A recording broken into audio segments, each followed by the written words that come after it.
Here's the debate question. The debate question is this book Rhaenyra the protagonist versus Alicent the antagonist? I say no. It's two people that care about themselves, that are only about themselves, and that's why it's called a tragedy, because it's two people that are not Daenerys Targaryen. I am very sorry about that, but it's two people that only care about themselves in this situation. There is no hero in this story here, in my opinion. I don't think there's a hero either. I don't think there's really meant to be. I think it's more so it comes down to principle for Rhaenyra. You know, she was proclaimed as the heir to the Iron Throne. People swore fealty to her. Viserys never once, well, he had second-guessed himself one time, but he had never once said, no, I'm thinking about making Aegon heir. And to your point that you had already mentioned, the big difference between the novel and the show is that there was never brought up this Song of Ice and Fire and Aegon's dream and had this miscommunication as he was dying to Alicent, to where you can really see that Alicent could have possibly confused the situation. You know, in the novel, it really makes it seem like, oh, well, now that King Viserys is gone, we're just going to make a play for the throne because we think it's the right thing. And if the way that it's portrayed there, it really makes it more black and white as, oh man, Alicent did something bad. She shouldn't have done this, so let's take Rhaenyra's side. But on the flip side of that coin, I think the novel also does a good job of explaining Rhaenyra's faults and how, you know, she herself is not painted in the greatest way at all times. You know, from the parts where she's learning how to please a man and trying to get with Sir Criston Cole, and he's the member of the Kingsguard, and he's shutting her down, according to Septon Eustace's account, and the whatever one you want to go with. Then on top of that, she's killing people and feeding them to her dragons, and she just seems more ruthless and less caring, because we see in the show, especially in episode 10, she even considers accepting the terms because she doesn't want to rule over Ash and Bone, and you know, she seems like she cares about people a lot more in the show. Where in the book, it's like, no, that throne's mine, motherfucker, and I'm gonna take that shit by any means necessary. Right? I mean, the whole fucking book is called Fire and Blood, you know, just to kind of draw a fun comparison. Remember when Daenerys said, you know, I will take what is mine by fire and blood, I will take it. That's kind of similar to what it seemed like with Rhaenyra here.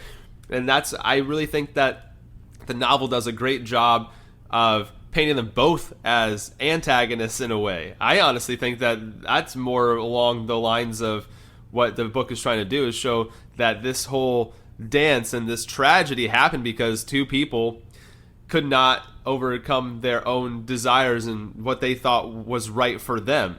Rhaenyra thought it was right because she was proclaimed heir from everyone. They all swore fealty to her. Then she never got along with Alicent in the first place, so she was ready to, you know, ascend to the throne once Viserys passed away.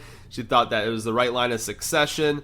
And then Alicent's like, well, hold on a second. I have the king's firstborn son, and this is how the tradition has gone through the entirety of history. When it went, you know, from Aegon the Conqueror to where we're at now, it always goes to the first trueborn son of the king, and the king and I were married before we had this child, so that makes Aegon the second the first trueborn son of the king. And on top of that, I'm pretty sure your children are bastards, Rhaenyra, so your line is going to be muddled down regardless, so you have no claim to this nonsense. I'm doing the right thing. And then from there, it's just two people thinking they're in the right, and they're going to do whatever it takes to be right. So that's kind of what I drew from the book.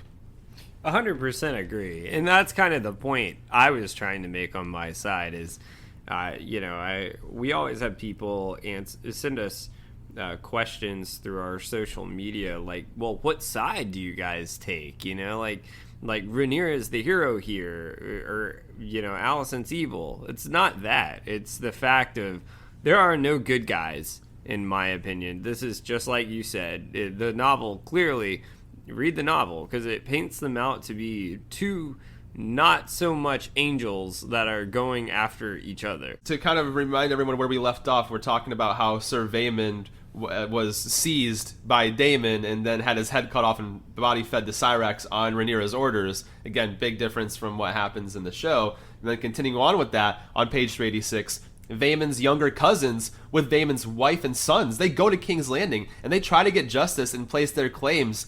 And this is what I was talking about. Viserys makes a huge stand for the first time. And Viserys had each of their tongues removed because he had warned everyone previously when Aemon lost his eye that he would remove the tongues of anyone who would speak the quote-unquote lies of Rhaenyra's sons being bastards. This never happens in the show. Viserys never actually removes anyone's tongues. So in the book, it almost makes it seem like he's a stronger character and finally takes a stand for certain things. Like, I know he was meant to take that stand and back Rhaenyra's claim, I guess her son's claim, Lucerys the Driftmark, and that was supposed to be his big final stand. But in the novel, he even takes it a step further when Vaemon's cousins and wives and sons go to the damn place, and he's like, well, I told you not to say this shit, now you gotta lose your tongue. So that's definitely a huge difference. Then on page 387, this is where Viserys cuts his hand on the throne and he almost died. But Rhaenyra showed up with her maester Gerardus, who acted quickly and removed 2 fingers, which saved the king's life. Now, this whole skin disease in the show and him losing fingers happened much earlier.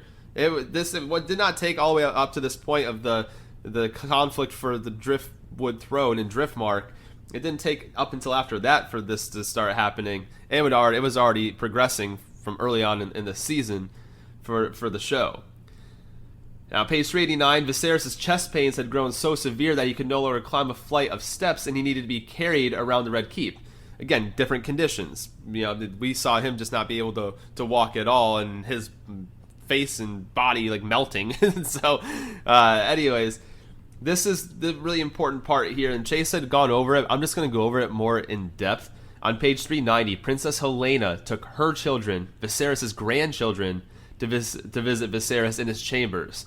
And King Viserys told the children the story of how King Jaehaerys flew on his dragon to the wall to defend it against a large host of wildlings, giants, and wargs.